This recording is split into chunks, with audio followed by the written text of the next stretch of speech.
Hello friends, আপনারা দেখছেন সবুজ বন্ধু এমএসডি। আপনাদেরকে যে গাছটা আমি দেখানোর চেষ্টা করছি, দেখতে পাচ্ছেন একটা প্রায় 3 ফুট হয়ে গেছে গাছটা।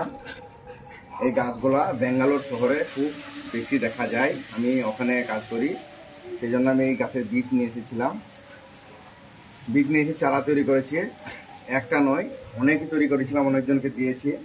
আর এখানে দেখেন অনেক কিন্তু এই গাছ আছে। এখানে অনেক বলতে এখনো 6টা রয়েছে। এই গাছ 6টা রয়েছে। এই গাছ আমি কাউকে দিতে চাই, মানে আমি রাস্তার ধারে লাগিয়ে নিতে চাই। এই গাছগুলো ব্যাঙ্গালোর শহরে রাস্তার ধারে পৌরসভা থেকে লাগাই। খুব ছায়া জাতীয় একটা গাছ।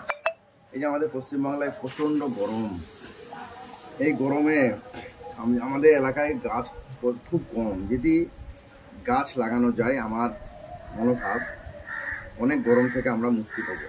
কেননা গাছ আমাদের একটা জীবন। গাছ না থাকলে মানুষও থাকবে না, গাছ না থাকলে মানুষও থাকবে না। গাছ হচ্ছে জীবন। তাই আমরা যে নিঃশ্বাসটা নিই সেটা হলো গাছ থেকে নিই। তাই এই গাছ আমি রাস্তার ধারে লাগাতে চাই।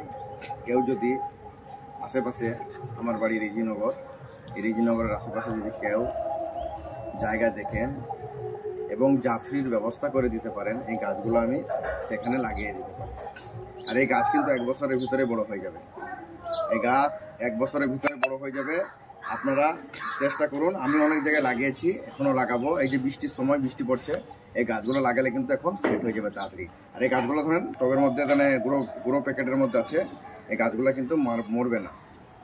হালকা করে জল দিলেই, প্রত্যেক দিন হালকা হালকা করে। এখন তো বৃষ্টির সময়, বৃষ্টি হচ্ছে, তাহলে আপনাদেরকে অত বৃষ্টির কেয়ারও করতে হবে না। গাছটা লাগিয়ে দিলে যেন রাস্তার ধারে ছাগল গরুতে যেন না খায়, সেই জন্য একটু কেয়ার করতে হবে। একটা জাফি অবশ্যই দরকার। তা আপনারা যাদের দরকার এই গাছ, রাস্তার ধারে ফাঁকা জায়গা আছে, তেমাতার 3 রাস্তার মোড়, সেগুলো যদি আপনারা বলেন আমি অবশ্যই লাগিয়ে দিয়ে আসবো। আপনারা জাফরির ব্যবস্থাটা করে দেবেন। আর আগামীতে যেন আমি আরও গাছ তৈরি করতে পারি। আরেকটা গাছ দেখেন, এগুলো কৃষ্ণচূড়ার গাছ। আমাদের এলাকায় কৃষ্ণচূড়া গাছ অ্যাকচুয়ালি নাই বললে চলে। রাস্তা বানাচ্ছে, রেল বানাচ্ছে, এসব কেটে দিচ্ছে। তা আমি কৃষ্ণচূড়া গাছ কিছু তৈরি করেছি, এগুলো লাগানোর জন্য। এই কৃষ্ণচূড়া গাছগুলো আমি রাস্তার ধারে লাগাবো। তা আপনাদেরকে একটা কৃষ্ণচূড়া গাছ তুলে দেখাচ্ছি। এই দেখেন, এটা আমি বীজ থেকে তৈরি করেছি। গাছগুলো বেশ ভালোই হয়ে গেছে। এগুলো প্যাকেটে শুধু ছাদের জন্যই শখ রাখি না, আমি চাই আমার গ্রামগুলো সবুজ হোক। আমি আমার গ্রামটাকেও সবুজ করতে চাই, তাই আমার এলাকাকেও সবুজ করতে চাই। তাই সেই মনোভাব নিয়ে আমি গাছগুলো তৈরি করেছি। আমাকে যদি কেউ একটু হেল্প করে না, আমি রাস্তার ধারে শুধু জাফরি দিতে হবে। কিন্তু দাদা আমি কাজ করে খাই, আমি তো জাফরি কিনতে পারবো না। আমি গাছ অবশ্যই দিব, গাছ তৈরি করে অবশ্যই দিব।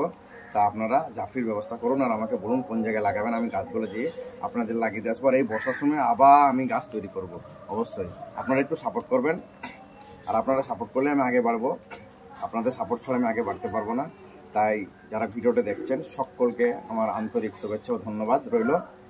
আপনারা আমার চ্যানেলটাকে সাবস্ক্রাইব করবেন।